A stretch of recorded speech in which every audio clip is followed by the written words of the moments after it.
Zany hoe raha ny fandiniana azy moa zany dia azo atao hoe metsoro menoatra le fisehon'le raharaha satria raha ny tokony ho izy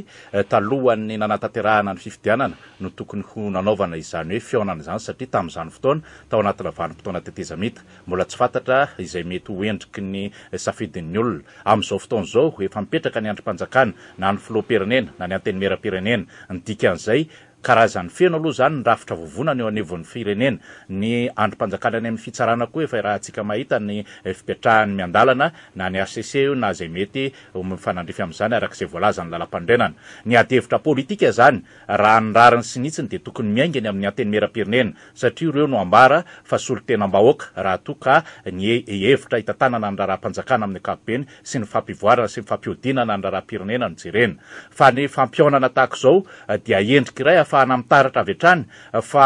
angady mondry tsy mahatapakahatra le fitonam-panjakana ary na ny rafitra natao anapa-kevitra amin'ny anaran'ny vahoaka azy tahaka ny antenimieram-pirenena dia tsy hita ny lanjany amin'izao lafin-javatra zao satria na inona tian'ireny rafitra lanim-bahoaka ireny hitantanana ny firenena araky ny hevitra izay tokony ho tapahana dia tsy maintsy miankina zany amin'izay hevitra mitipoitra ao anatin'izany hoe fionan'ny dimy tota izany ka ny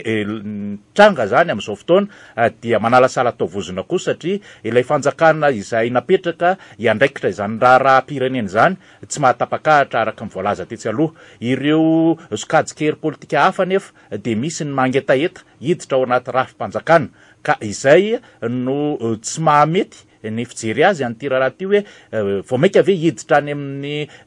fifandroitan-kevitra vaovao indray satria rafitra ara-panjakana lanim-bahoaka araka ny lalàna misy kanefa misy manangana rafitra hafa mirazotra amin'izay amin'ny hoe paralèle zany ka tsy de mety loatra amin'ny fomba fisainana raha mandala ny sotoavina demokratika sy ny sata republikana ny endri-javatra tahak'izao. Mazava ho azy fa tsika eto Madagasikara rehefa iresaka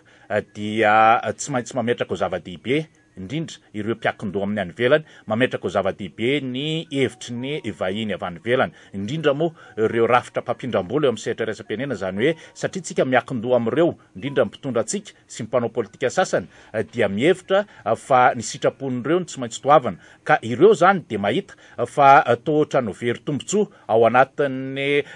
mety ho fihodinany raharaham-pirenena sasany ka dia mitady hirika ny amin'ny anodinana izay tombotsoany mety ho very zay mba ahafahany sitraka azy raha ny hita taratra aloha tao ao dia mitady hiverina indray ny fahazahoandrareo frantsay ny toerany tahaka izay efa lasa rehetra ny dikan'izay zany dia tsy anaiky ho tratra aoriana zareo amerikanina raha ireo ankolafo roa eo amin'ny sehatra iraisam-pirenena ireo ho antsika eto Madagasikara manokana no asiteny.